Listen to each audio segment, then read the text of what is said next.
Hello everyone, I am Jyoti. आज का जो हमारा टॉपिक है वो बीएड सेकेंड सेमेस्टर का fourth paper language across curriculum पाठचर्या में आज हम पढ़ेंगे एक सफल शिक्षक के व्यावसायिक गुणों का वर्णन कीजिए।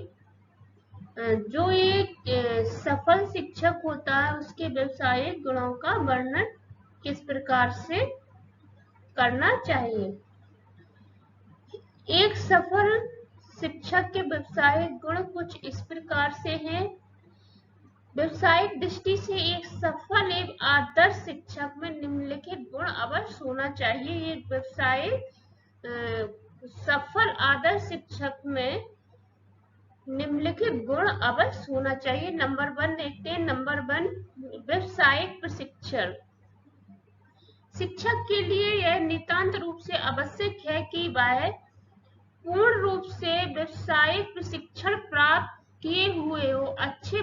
अच्छे प्रभावशाली शिक्षण के लिए केवल विषय का ज्ञात होना ही आवश्यक नहीं, अब तो शिक्षक को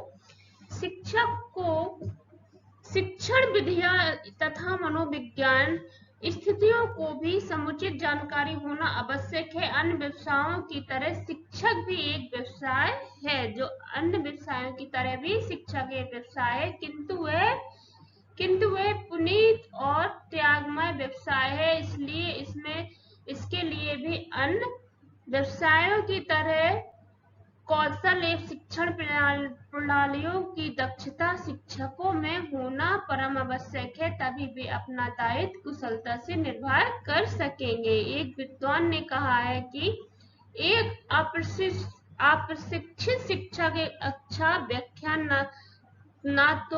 व्याख्यान तो दे सकता है, किंतु शिक्षण कार्य अच्छी तरह से नहीं कर सकता। जो शिक्षण कार्य होता है वह अच्छी तरह से। नंबर 2 देखते हैं। नंबर 2, विषय का पूर्ण ज्ञान। जो विषय वो टीचर पढ़ा रहा है उसको उसका पूर्ण ज्ञान होना आवश्यक है। वैसे तो शिक्षक में सभी विषयों का समान ज्ञान अवश्य होना चाहिए, किंतु उसे उस विषय का तो पूर्ण ज्ञाता होना ही चाहिए जिस विषय का वह शिक्षण करता है, जिस विषय का वह शिक्षा देता है। यदि शिक्षक अपने विषय का पूर्ण ज्ञाता नहीं है तो वह अपने छात्रों को ना तो ठीक प्रकार से ज्ञानात्मक विकास कर सकता है और ना ही छात्रों की ज्ञान विपाशा की तृप्ति ही। कभी कभी तो विषय ज्ञान की कम होने के कारण शिक्षक को अपने विद्यार्थी के सामने लज्जित होना पड़ता है। इसलिए कि जो भी सब्जेक्ट टीचर पढ़ा रहा है उसका उसे पूर्ण ज्ञान होना अति आवश्यक होता है। नंबर 3 देखते हैं। नंबर 3, व्यवसाय के प्रति निष्ठा। शिक्षक एक पुनीत कार्य है क्योंकि इसके साथ समाज और राष्ट्र का भविष्य जुड़ा हुआ है। शिक्षक को अपने व्यवसाय के प्रति निष्ठावान होना चाहिए। उसमें शिक्षा के प्रति श्रद्धा तथा अपने कार्य के प्रति ईमानदारी के भाव विद्यमान होना चाहिए। उसका यह पावन कर्तव्य है कि वह शिक्षण कार्य का व्यवसाय के रूप में स्वीकार करे तथा उसे एक व्यापार या मजदूरी मानकर ना चले। उसे क्या मिल रहा है और क्या दे रहा है इसकी तुलना दूसरे व्यवसायों से ना करे। उससे तो जो कुछ मिल रहा है उससे संतुष्ट रहते हुए अपने व्यवसाय के प्रति उत्साह और उमंग की भावना रखनी चाहिए। जो व्यवसाय के प्रति निष्ठा है वो जो टीचर को जो मिल रहा है या नहीं मिल रहा है उसे ध्यान में नहीं रखना चाहिए। उससे संतुष्ट रहते हुए अपने व्यवसाय के प्रति उसे उत्साह और पूरी ईमानदारी से उसे अपना काम करना चाहिए। नंबर 4, प्रयोगात्मक दृष्टिकोण का अनुकरण। एक कुशल एवं आदर्श शिक्षक का प्रयोगात्मक दृष्टिकोण होता है। वह शिक्षक एक अच्छा शिक्षक होता है जो शिक्षण की परंपरावादी विधियों से ही संतोष नहीं करता, वरन स्वयं भी प्रयोग द्वारा शिक्षण की नवीन एवं प्रभावशाली विधियों की खोज कर उनका सफलतापूर्वक प्रयोग करता है।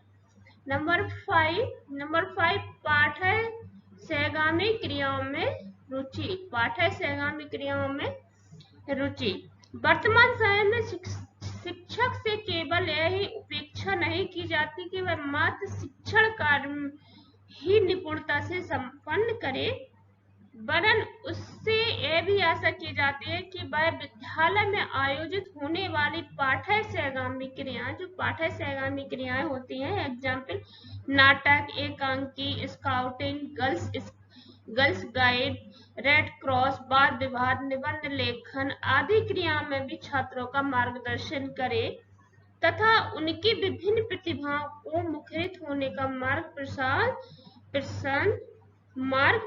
मार्ग प्रदान करे। किंतु वह कार्य तभी संभव हो सकता है जब टीचर की स्वयं इन सब क्रियाओं के प्रति निष्ठा एवं रुचि हो। जब टीचर स्वयं इसमें इंटरेस्टेड होगा, तभी वह अपने जो स्टूडेंट है उनको उत्साहित प्रेरित कर पाएगा इस पाठ्य से आगामी क्रियाओं में भाग लेने के लिए। अतः एक सफल शिक्षक के लिए नितांत आवश्यक है कि वह पाठ्य से आगामी जो क्रियाएं हैं उनके प्रति रुचि रखे। नंबर 6 देखते हैं, शिक्षा के उद्देश्य के प्रति जागरूक होना। जो शिक्षा का उद्देश्य है उसके प्रति जागरूक होना।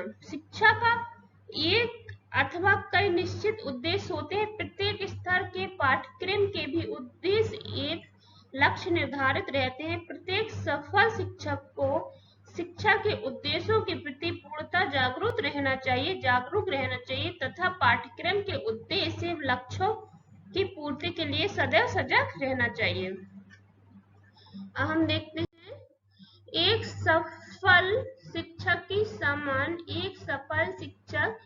समान कार्य क्षमता एवं व्यवसायिक कौशल का वर्णन। शिक्षक का शिक्षण देना शिक्षण किस प्रकार दिया जाए, इसके लिए शिक्षक को प्रशिक्षण मिलना आवश्यक है। उसे अपने कार्य संबंधी कला, तकनीकी तथा सूचना मिलनी चाहिए।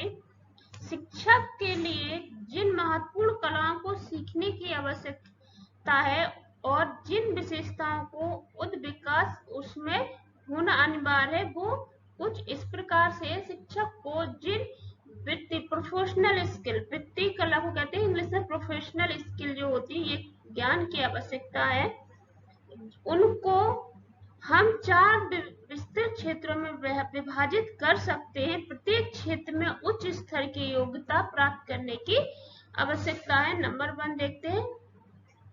नंबर 1, शिक्षकों को उन छात्रों के संबंध में जानकारी होनी चाहिए जिनके साथ वह अध्यापन कार्य करे। शिक्षक को छात्रों की प्रकृति और आवश्यकताओं की पूर्ण जानकारी होनी चाहिए। अभी हमने नंबर 1 देखा, शिक्षकों को उन छात्रों के संबंध में जानकारी होनी चाहिए कि जैसे कि उनकी जानकारी होनी चाहिए कि उनको समझ लेना चाहिए कि वह क्यों सीखते हैं तथा उनके सीखने में कौन सी शक्तियों का वह प्रयोग कर सकता है ताकि सीखना अच्छे ढंग से हो सके। नंबर 2, शिक्षक को निदान करने की कला आनी चाहिए। शिक्षक में इस बात की योग्यता होनी चाहिए कि वह निर्धारित कर सके कि विभिन्न क्षेत्रों में प्रत्येक छात्र का विकास किस स्तर पर है। उसमें छात्रों की योग्यताओं, रुचियों, शैक्षिक उपार्जन आदि स्तर के निदान करने की योग्यता अवश्य होनी चाहिए। नंबर 3, शिक्षक को शिक्षा के उद्देश्य के संबंध में पूर्ण ज्ञान। प्रत्येक सफल शिक्षक में इस बात की स्पष्ट रूप से समझ होनी चाहिए कि वह किस उद्देश्य की ओर कार्य कर रहा है। उसमें इस बात की योग्यता होनी चाहिए कि वह ऐसे उद्देश्य निर्धारित करे जिनसे प्रत्येक बालक को अपनी योग्यताओं, जो स्टूडेंट है, प्रत्येक स्टूडेंट को अपनी योग्यताओं का पूर्ण रूप से उपयोग करने की प्रेरणा मिले। शिक्षक को ऐसे उद्देश्य भी निर्धारित नहीं करने चाहिए कि वह बालक की सुरक्षा एवं आत्मगौरव का खतरा बन जाए और और उसको अपनी पूर्ण क्षमताओं का प्रयोग करने से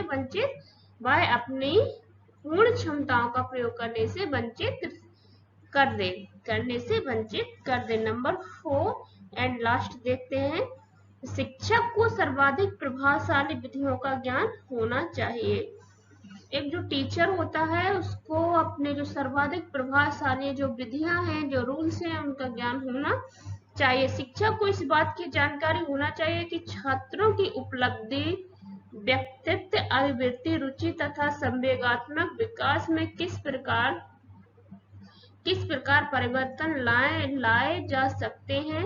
उसमें इस बात की योग्यता होनी चाहिए कि वह अपनी शिक्षण विधियों में इस तरह के परिवर्तन ला सके जो प्रत्येक छात्र की व्यक्तिगत योग्यता और आवश्यकताओं के अनुरूप हो। शिक्षक में सामाजिक वातावरण में निहित शक्तियों का इस प्रकार प्रयोग करने की क्षमता हो कि कक्षा शिक्षण के लिए प्रभावशाली स्थितियां उत्पन्न की जा सके और प्रत्येक बालक के पूर्ण व्यक्तित्व का विकास हो सके। संक्षेप में प्रभावशाली शिक्षक वे व्यक्तित्व होते हैं शिक्षण कुशलताओं को इस सक्रिय विश्वास के साथ संयुक्त कर देते हैं कि शिक्षक विद्यार्थियों में अच्छे परिवर्तन ला सकते हैं जो सभी दृष्टियों से उपयोगी सिद्ध होते हैं। ये तो था जो हमारा टॉपिक बीएड सेकेंड सेमेस्टर का 4th paper language across curriculum. मिलते हैं नेक्स्ट वीडियो में नेक्स्ट टॉपिक के साथ। Okay, bye bye.